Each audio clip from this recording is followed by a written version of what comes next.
छत्तीसगढ़ में 2023 के पहले बीजेपी और कांग्रेस ने हर वर्गों को साधना शुरू कर दिया है और इसी कड़ी में अंतर्राष्ट्रीय मजदूर दिवस पर सीएम भूपेश बघेल ने मजदूरों के लिए कई बड़ी सौगातें दी हैं। सीएम ने बुजुर्ग मजदूरों के लिए भी सौगातों का पिटारा खोल दिया।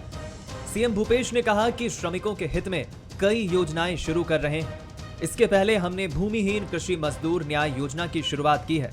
अब श्रमिक सियान योजना की भी शुरुआत करेंगे। दूसरी जो योजना है उसमें 59 साल और 60 साल के जो श्रमिक हैं उसको एक मुश्त 10,000 रुपया दिया जाएगा। जो अभी जैसे मैं आपसे बात कर रहा था वैसे अनाउंस शुरू हो गया, 18 साल की उम्र से बढ़ा के 21 साल किया गया है। जो नूनी सहायता योजना उसका लाभ मिलेगा। तो श्रमिकों के लाभ के लगातार हमारी सरकार काम कर रही है। इधर सीएम के ऐलान के बाद अब इस पर सियासत गर्मा गई है। बीजेपी ने कांग्रेस सरकार को घेरते हुए कहा है कि श्रमिकों का करोड़ों रुपए सरकार के खजाने में जमा है। अब जब 1.5 साल सरकार को बचे हैं तब इनको श्रमिकों की याद आ रही है। कर्मचारियों के पैसा सैकड़ों करोड़ रुपए आज भी सरकार के खजाना में जमा है, लेकिन श्रमिकों के हित में जो खर्च होनी चाहिए 3.5 साल का समय निकाल दिए, श्रमिकों का पैसा श्रमिकों को भी उसका लाभ नहीं मिला। अब जब 1.5 साल का समय बचा है तब श्रमिक सियान की बात याद आ रही है और बात आने के बाद में जिस प्रकार से घोषणा की गई है, वास्तविक में ये सरकार ने श्रमिकों के ऊपर में एक बड़ा अन्याय किया है। कुल मिलाकर किसानों और मजदूरों के हितों में सीएम की घोषणाओं से बीजेपी चिंतित है। शायद यही वजह है कि बीजेपी सरकार पर आरोप भी लगा रही है कि 2023 को देखते हुए लोक लुभावन वादे किए जा रहे हैं। हालांकि इन घोषणाओं से मजदूर किसानों को कितना फायदा होगा ये भी देखना होगा। कुलेश्वर पांडे, बंसल न्यूज, रायपुर। नमस्कार, मैं हूं आदित्य नामदेव। छत्तीसगढ़ आज का मुद्दा है श्रम, सम्मान और सियासत। छत्तीसगढ़ सरकार ने अंतर्राष्ट्रीय मजदूर दिवस के मौके पर प्रदेश के मजदूरों को कई बड़ी सौगातें दी। सीएम भूपेश बघेल ने मुख्यमंत्री श्रमिक सियान योजना की शुरुआत करने का ऐलान किया। इस योजना से छत्तीसगढ़ के बुजुर्ग मजदूरों को 10,000 रुपए दिए जाएंगे। सीएम की घोषणा के बाद अब इसमें सियासी बयानबाजी भी देखने को मिल रही है। तो चर्चा आज इसी विषय पर करेंगे। हमारे साथ खास मेहमान मौजूद हैं। हमारे साथ मौजूद हैं अभय नारायण राय जी, जो प्रवक्ता हैं कांग्रेस के। बहुत स्वागत करता हूं मैं उनका। हमारे साथ मौजूद हैं अनिरुद्ध दुबे जी, वरिष्ठ पत्रकार हैं, मैं बहुत स्वागत करता हूं उनका। मुकेश शर्मा जी भी हमारे साथ जुड़ेंगे, भारतीय जनता पार्टी के वरिष्ठ नेता हैं, मैं उनका भी स्वागत करूंगा। सबसे पहले मैं अभय नारायण जी के पास ही चलता हूं। अभय जी, मुख्यमंत्री का हम देख रहे हैं कि गरीब वर्ग का अगर हम बात करें, रमन सिंह जब मुख्यमंत्री हुआ करते थे, चाऊर वाले बाबा के नाम से वो जाने जाते थे। और उसके बाद मुख्यमंत्री भूपेश बघेल के मुख्यमंत्री बनने के बाद हर गरीब वर्ग को देखते हुए, शुरुआत में करूंगा राजीव गांधी किसान न्याय योजना से, उसके बाद जिन किसानों के पास भूमि नहीं है, भूमिहीन कृषक मजदूर न्याय योजना, और अब जो सियान श्रमिक योजना है, ये हर पैरामीटर को आप कहीं ना कहीं छू रहे हैं। हर ग्रामीण इलाके को, हर वर्ग को छूते हुए योजनाएं बन रही है। भारतीय जनता पार्टी के लिए कुछ बचने देंगे कि या चुनाव के पहले सब कुछ ले लेंगे उनसे? अभय जी। पहले तो मैं अंतर्राष्ट्रीय मजदूर दिवस था, जिसको हमारे मुखिया ने बोरे बाती दिवस के रूप में बदलकर देश में चर्चा का विषय बनाया और बोरे बाती का भी सम्मान किया, श्रमिकों का सम्मान किया। तो मैं श्रम दिवस की बधाई देता हूँ आपके चैनल के माध्यम से छत्तीसगढ़ के प्रत्येक श्रमिकों को। रही बात मजदूरों के लिए भूपेश बघेल द्वारा किए जा रहे कामों की और योजनाओं की, तो निश्चित रूप से भारतीय जनता पार्टी जिन चीजों को मुद्दा बनाकर वोट की राजनीति करती थी, भूपेश बघेल ने यथार्थ के रूप में उन पर काम करना चालू कर दिया। राम की बात करें तो राम वन गमन पथ लाकर, राम वन पथ गमन पर काम कर छत्तीसगढ़ के सियासत में उन्होंने ये सिद्ध कर दिया कि राम पे बात नहीं करना है, राम पे काम करना है। राम हमारे आराध्य हैं। ये गाय पे वोट मांगते थे तो गौठान योजना आ गई, गोबर खरीदी की योजना आ गई, गोधन न्याय योजना आ गई। तो ये कहीं ना कहीं हसीियत पे दिखाई दे रहे हैं और इनके पास क्या मुद्दा है, किस पे बात करें। अब मैं आता हूं श्रम दिवस पे। श्रमिकों के हित में जो सबसे बड़ा काम कोरोना काल में छत्तीसगढ़ सरकार ने किया कि जब पलायन करके लाखों मजदूर दूसरे प्रदेशों से आए, जब केंद्र सरकार ने सड़कों पे छोड़ दिया था, तो मुख्यमंत्री जी ने ट्रेनें चलवाई, अपने खर्चों से ट्रेनें चलवाने की बात की। ठीक है, बाद में केंद्र सरकार ने भी कहा कि हम पहुंचा देंगे, लेकिन भूपेश बघेल जी ने किराया पटाया और मजदूरों को लाने का काम किया। क्वारंटाइन सेंटर में उनको रखा, वहां उनके दवाई की और उनके खाने पीने की व्यवस्था की, और क्वारंटाइन सेंटर से जब वो मजदूर घर पहुंचे तो उनको बिना राशन कार्ड का भी चावल दिया गया। 3 महीने तक के लिए राशन उनके घर में भर दिया गया। तो ये सारी योजनाएं हमारे श्रमिकों के लिए थी। कल श्रम दिवस पे जैसी बोरे बासी का नाम माननीय मुख्यमंत्री जी ने लिया, बोरे बासी आप देखें कितना ट्रोल हुआ, देश में चर्चा हुई। आज मैं देख रहा था आप लोग के चैनल के माध्यम से कि 5 स्टार होटल और ढाबों में उसके स्टॉल लग रहे हैं। ये श्रमिकों का सम्मान था।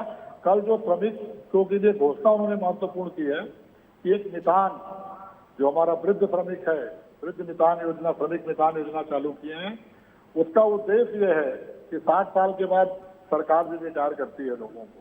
59-60 साल का होते होते वो श्रमिक काम करने के लायक नहीं रहेगा, तो शुरुआती दिनों के लिए उसको 10,000 रुपये दिए जाएंगे, जिससे वो कोई छोटा रोजगार धंधा, कोई पान ठेला खोल लेगा, कोई किराना दुकान खोल लेगा, कोई और बैठे बैठे कोई काम करेगा, साइकिल की दुकान। 50 ऐसी योजनाएं उसके मन में आएंगी जब उसके पास पैसा आएगा।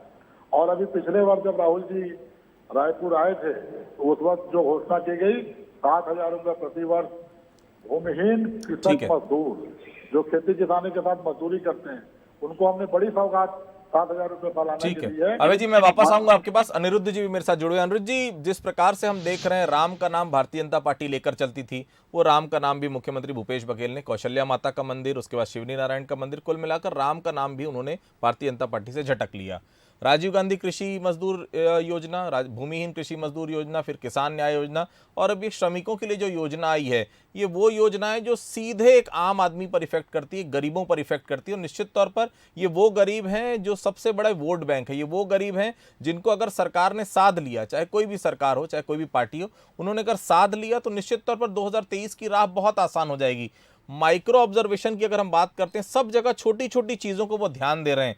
2023 के लिए भारतीय जनता पार्टी के लिए बड़ी चुनौती नहीं देख रहे हैं अनिरुद्ध जी?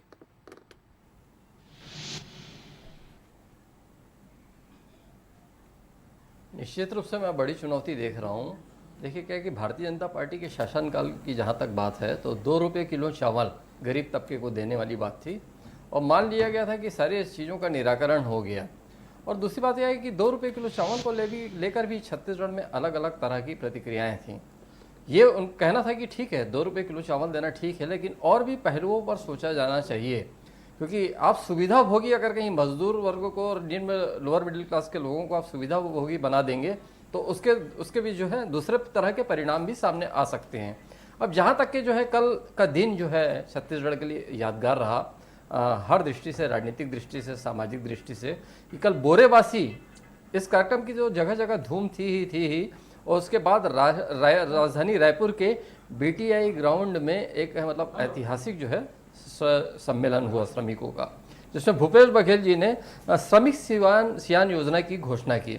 और निश्चित रूप से 59 और 60 वर्ष के जो है श्रमिक, वो एक आखिरी ही समय होता है, उसके बाद मतलब बहुत ज़्यादा मजदूरी करने की स्थिति नहीं होती, और वो आखिरी चरण होता है जीवन का मजदूरी करने का। और उसमें अगर कहीं एक मुश्त 10,000 रुपये अगर कहीं मिलते हैं तो निश्चित रूप से वो उनके लिए बहुत बड़ी राशि हो सकती है, और उस पर 10,000 रुपये आना तो उस पर एक नई शुरुआत तक भी हो सकती है। कोई बहुत उसमें मेरा ये कहना है कि एक अच्छी पहल है। और निश्चित रूप से इसका जो है आने वाले चुनाव के समय में भारतीय जनता पार्टी को बहुत मतलब संभल कर चलना होगा, बहुत सोचकर चलना होगा, और उनको जो है नए मायने गढ़ने होंगे और नई रणनीति बनानी होगी, क्योंकि कहीं गुंजाइश नहीं छोड़ी जा रही है सत्ता पक्ष के द्वारा।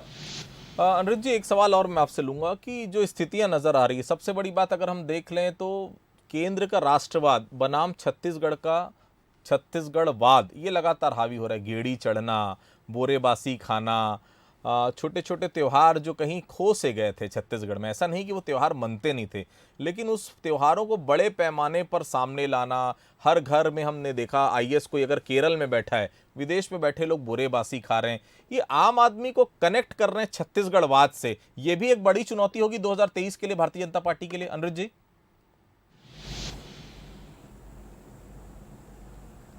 बिल्कुल चुनौती रहेगी।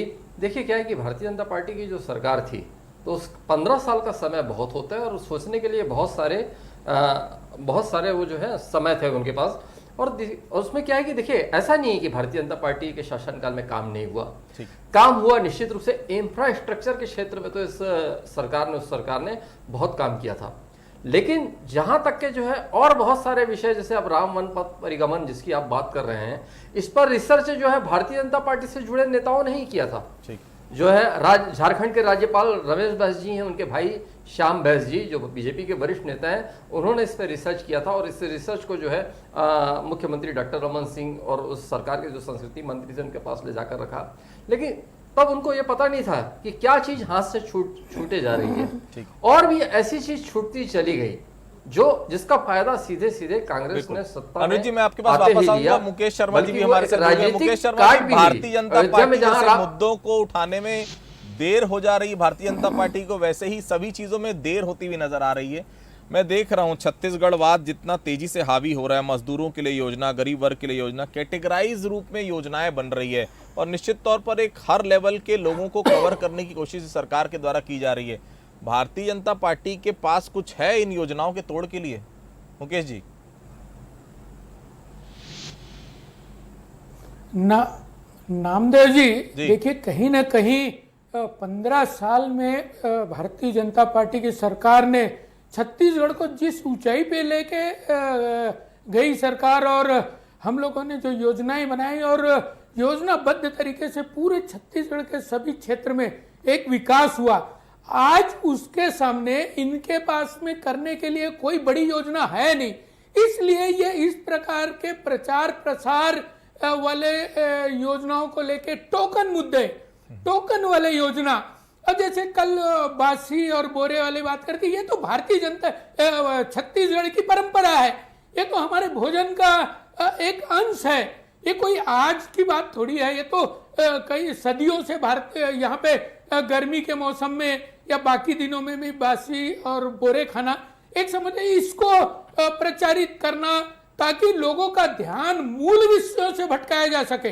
विकास की गति पूरी तरीके से अवरुद्ध हो चुकी है। यहां आप देखिए, इस शहरी क्षेत्रों में जो विकास के काम भारतीय जनता पार्टी के समय छूटा था, आज वही स्थिति में है। जितना समय उस योजना को बनाने में, उस विकास काम को करने में नहीं लगे थे, उससे ज्यादा उसके रिपेयरिंग के लिए में लगा रहे हैं। तो कहीं ना कहीं सरकार के पास में बताने के लिए कुछ नहीं है, इसलिए इस प्रकार के टोकन चीजों का सहारा लेके लोगों को तोड़ क्या है मुकेश जी? देखिए, निर्माण कार्य हुआ, उसको आपकी सरकार गए, अभी 3.5 साल नहीं हुआ, फिर से रिपेयर कराना पड़ रहा है, तो आप खुद ही बता रहे हैं उस समय निर्माण कार्य कैसे हुए।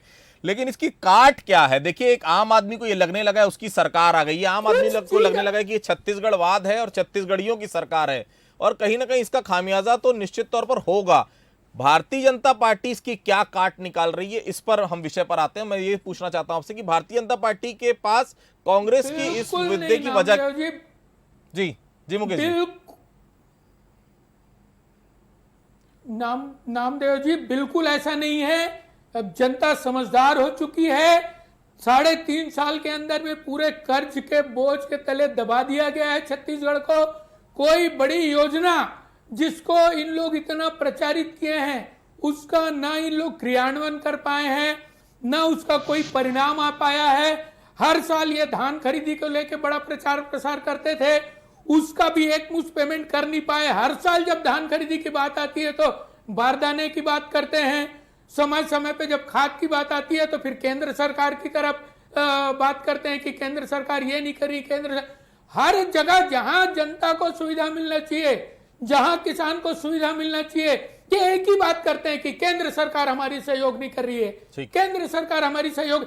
अरे भाई, आप क्या कर रहे हैं? आप कोई बताया तो सही, कौन सी योजना आपकी सफल हो गई? और दूसरी बात, ये बात करते हैं, इनको मालूम है कि ये टोकन योजना के भरोसे इनको चलना पड़ेगा। एक बार जवाब लेता हूं। अभय नारायण जी, बहुत सारे आरोप लगा रहे हैं मुकेश शर्मा जी की वाकई में विकास के कार्य आप लोग कर नहीं पा रहे हैं, केवल छत्तीसगढ़ियावाद से जोड़कर आप लोग चाह रहे हैं कि 2023 की चुनाव आप जीत जाएं। 71 का मैंडेट आपके पास है अभय जी, और ये मान के चलिए कि 2023 में इतना बड़ा अंतर तो बिल्कुल नहीं रहेगा। क्या केवल छत्तीसगढ़वाद के सहारे ही 2023 की नैया पार लगाने की कोशिश कर रहे हैं? आदित्य जी, छत्तीसगढ़वाद नहीं है ये ये छत्तीसगढ़ की संस्कृति, छत्तीसगढ़ का परंपरा और छत्तीसगढ़ में छत्तीसगढ़ियों का राज है। ये छत्तीसगढ़िया मुख्यमंत्री बना है। 15 साल तक छत्तीसगढ़ के लोग ये नहीं समझ पा रहे थे कि छत्तीसगढ़ क्यों बना। जो लोग छत्तीसगढ़ बनाने की मांग कर रहे थे वो लोग 15 साल के अंदर आंदोलन करना चालू कर दिए थे। जो छत्तीसगढ़ बनाओ बोलते थे वो कहने लगे थे छत्तीसगढ़ बचाओ। किससे बचाओ? रमन सिंह से। किससे बचाओ? रमन सिंह के भ्रष्टाचार से। किससे बचाओ? मंत्रियों के भ्रष्टाचार से। ये तो रायपुर में स्काई वॉक बना रहे थे, सड़क नहीं बना पा रहे थे, पुलिया नहीं बना पा रहे थे, तो जनता को आसमान पे ले जा रहे थे और जनता ने आसमान से जो नीचे की पटरी सरकाई कि धम से जमीन पे गिरे और 14 सीट में आके टिके हुए हैं। छत्तीसगढ़ में छत्तीसगढ़ियों की बात हो रही है और विकास का पैमाना देखने के लिए मुकेश शर्मा जी और रमन सिंह जी को हरा चश्मा उतारना पड़ेगा। 15 साल को भूलना पड़ेगा। आप देखिए कि व्यक्ति परक विकास हो रहा है। आज बस्तर जाइए, आज सरगुजा जाइए, पत्थलगांव जाइए, हर जगह विकास की नींव लिखी जा रही है और किसान का विकास हो रहा है, मजदूरों का विकास हो रहा है। आज कोरोना काल में भी सबसे अधिक जीएसटी देने वाला प्रदेश छत्तीसगढ़ बनता है। व्यापारियों का विकास हो रहा है। आपको बड़े व्यापारी अडानी और अंबानी चाहिए। हम अडानी अंबानी पैदा नहीं करते। हम अपने प्रदेश के अडानी अंबानियों को देश में स्थापित करना चाहते हैं और छोटे छोटे उद्योग धंधे लगवाकर जहाँ पे किसानों को जहाँ मिर्चा हो सकता है वहाँ मिर्चा के उद्योग लगे, जहाँ टमाटर हो सकता है वहाँ टमाटर के उद्योग लगे। इस पे काम हो रहा है। जवाब दे दीजिए। छत्तीसगढ़ के विकास को छत्तीसगढ़ियों के हिसाब से देखिए मुकेश शर्मा जी, आप 15 साल का चश्मा उतारिए और 3.5 साल का चश्मा पहनिए। आप रमन सिंह का उल्टा चश्मा पहन के घूम रहे हैं। मुकेश जी जवाब दे दीजिए। अभय नारायण जी, छत्तीसगढ़ियों का हित या छत्तीसगढ़ का हित तब होता है जब छत्तीसगढ़ राज बनता है। आप ही के पार्टी के नेता कभी भी गंभीर नहीं थे छत्तीसगढ़ राज को लेके। छत्तीसगढ़ राज बनता है, छत्तीसगढ़ राज बनने के बाद यदि 40,000 मीट्रिक टन से लेके 1 लाख मीट्रिक टन धान की उपज होती है तब छत्तीसगढ़ियों का हित होता है। 5,000 पंप से लेके 50,000 पंप कनेक्शन दिए जाते हैं तब छत्तीसगढ़ियों का हित होता है। छत्तीसगढ़ियों का हित हमको मत समझाइए आप। भारतीय जनता पार्टी विकास की यदि आप बात करते हैं तो छत्तीसगढ़ के किसी भी कोने में एक ईंट भी लगा है तो वो भारतीय जनता पार्टी की सरकार की देन है। ठीक है, 15 साल से इस प्रदेश की जनता ने हमको आशीर्वाद दिया था, लेकिन इनकम्बेंसी जैसे विषय के कारण अभय नारायण जी आप सुन लीजिए। आपको सुनते नहीं बन रहा है शायद। आप सुन लीजिए, 15 साल इसी प्रदेश की जनता ने हमको आशीर्वाद दिया है। 3.5 साल हुए सिर्फ आपको, 3.5 साल। एक कोई बड़ी योजना आप बता सकते हैं जो आपने किया और पूरे प्रदेश के लोगों का हित हुआ है?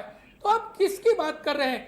ठीक है, आप बनाइए, विकास की योजनाएं बनाइए और ये जहां भी आप यदि वादे करते हैं और पूरे नहीं करते हैं तो भारतीय जनता पार्टी सशक्त विपक्ष के नाते सड़क से लेकर सदन तक लगातार आवाज उठाएगी।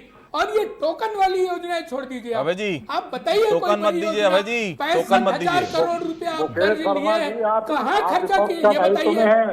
आपको सड़क संबंध करना है जनता के लिए। जनता ने आपको विपक्ष में रखा है और हमको सत्ता दिया है, तो आप विपक्ष का काम करिए, आपका स्वागत है। लेकिन मुद्दा तो ढूंढिए, किस मुद्दे पे उठाएंगे, किस मुद्दे पे बिल्कुल वही काम कर रहे हैं, बिल्कुल वही काम कर रहे हैं। भूपेन्द्र संबंधी अजय चंद्राकर की लड़ाई तो लड़ेंगे, प्रेम प्रकाश पांडे, सरोज पांडे की लड़ाई तो लड़ेंगे कि धर्मलाल कौशिक कथनी और करनी में। अरे किस को लड़ेंगे आप अपना भाजपा को छोड़िए, आप अपना चिंता करिए भाई। पूरे देश में कहाँ है कांग्रेस पार्टी? चलिए मैं आप दोनों के पास वापस लौटूंगा, पहले अनिरुद्ध जी के पास चलता हूं। अनिरुद्ध जी, 10,000 रुपए अगर सियान मजदूर के पास जाएंगे, राजीव गांधी किसान न्याय योजना के तहत अगर 9,000 रुपए प्रति एकड़ उसके खाते में जाएंगे, अगर भूमिहीन कृषि मजदूर न्याय योजना के तहत 7,000 रुपए उसके खाते में जाएंगे, तो ये जो पैसे उसके खाते में आ रहे हैं निश्चित तौर पर उसका परिणाम कांग्रेस को मिलेगा, उसका प्लस पॉइंट कांग्रेस के साथ रहेगा। ग्रामीण आदिवासी को, ग्रामीण शहरी ग्राम में रहने वाले लोगों को कोई फर्क नहीं पड़ता कि सरकार कर्ज लेकर दे रही है, किसी दूसरे के कारण से दे रही है, उसकी जेब में पैसा आ रहा है। और ऐसे समय में आ रहा है जब कोविड-19 की 2 साल मार हम सब ने झेली है, क्या स्थिति हम सब ने देखा है।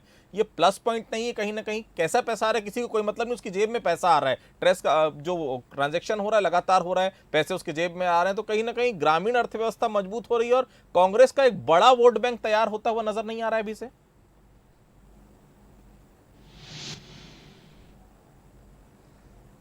देखिए, पूर्व में जब भारतीय जनता पार्टी के नेताओं ने यह सवाल उठाया था कि कर्ज पर कर्ज लेकर जो है सरकार काम कर रही है, तो मुख्यमंत्री भूपेश बघेल जी ने कहा था कि हाँ कर्ज लेंगे, अगर कहीं किसानों और श्रमिकों के लिए ज़रूरत पड़ी तो निश्चित रूप से कर्ज लेंगे।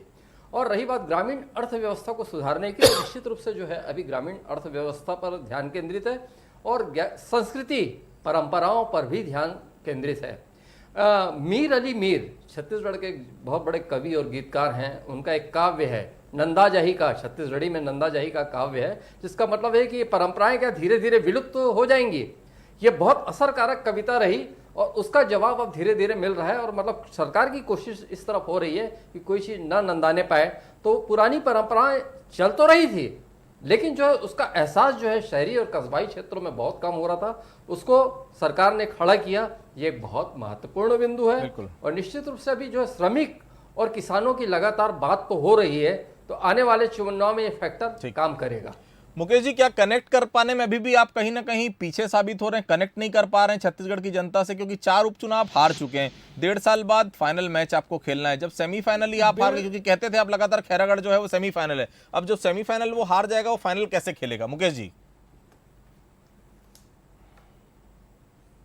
बिल्कुल नामदेव जी, बिल्कुल ऐसी नहीं है। भारतीय जनता पार्टी के संगठन की अपनी सतत प्रक्रिया है, चाहे वो सरकार में हो या ना हो। अनेक कार्यक्रमों के माध्यम से जनता के बीच में लगातार हम जाते रहते हैं। इसी का परिणाम था कि हम 15 साल इस प्रदेश की जनता ने आशीर्वाद दिया है। अभी 3.5 साल हुए कांग्रेस पार्टी को, अभी भी जनता इनसे पूछ रही है कि आपने जो वादे किए थे उसका क्या हुआ। आप पूर्ण शराबबंदी की बात किए थे, क्या हुआ? बहुत सारी बातें हैं और विपक्ष के नाते हम भी जनता के साथ मिलकर आवाज उठाएंगे। और लगातार भारतीय जनता पार्टी अनेक कार्यक्रमों के माध्यम से जनता के बीच में जाती है, अनेक कार्यक्रमों के माध्यम से हम जा रहे हैं, लगातार जा रहे हैं। 36 में से 35 वादे पूरे हो गए हैं और भरोसा रखिए शराबबंदी भी कांग्रेस ही करेगी। भारतीय जनता पार्टी तो शराब का सरकारीकरण किया, आप तो सरकार में बैठ के शराब बेच रहे थे, आप तो परंपरा लेकर क्या चुनाव के बाद करने वाली है? आप इंतजार करिए। और 71 हम क्या चुनाव के बाद करने वाले हैं? 71-68 सीट में जनता हमको बैठाई थी, 69, 70 और 71 में हम हैं। और आने वाले चुनाव जब 2023 का चुनाव आएगा तो हम 75 से ऊपर रहेंगे। तो देखिए, ये लगातार बहस तो चलते रहेगी, लेकिन मुद्दा सबसे बड़ा वही है कि भूपेश बघेल के मुख्यमंत्री बनने के बाद केंद्र सरकार का राष्ट्रवाद बनाम छत्तीसगढ़ का छत्तीसगढ़वाद लगातार हावी हो रहा है और निश्चित तौर पर उसका फायदा कांग्रेस को मिलता हुआ फिलहाल तो दिख रहा है। भारतीय जनता पार्टी को निश्चित तौर पर आम छत्तीसगढ़िया से कनेक्ट करने के लिए अभी भी बहुत कुछ करना बाकी है। चूंकि 3.5 साल का समय बीत चुका है, अब केवल 1.5 साल बचे हैं और इन 1.5 सालों में अगर भारतीय जनता पार्टी ने अपने आप को छत्तीसगढ़ की जनता से कनेक्ट नहीं किया तो निश्चित तौर पर परिणाम सबके सामने 2023 के होंगे। तो आज के मुद्दे में फिलहाल इतना ही। आप सभी लोग हमारे साथ जुड़े, आप सभी लोगों का बहुत बहुत धन्यवाद।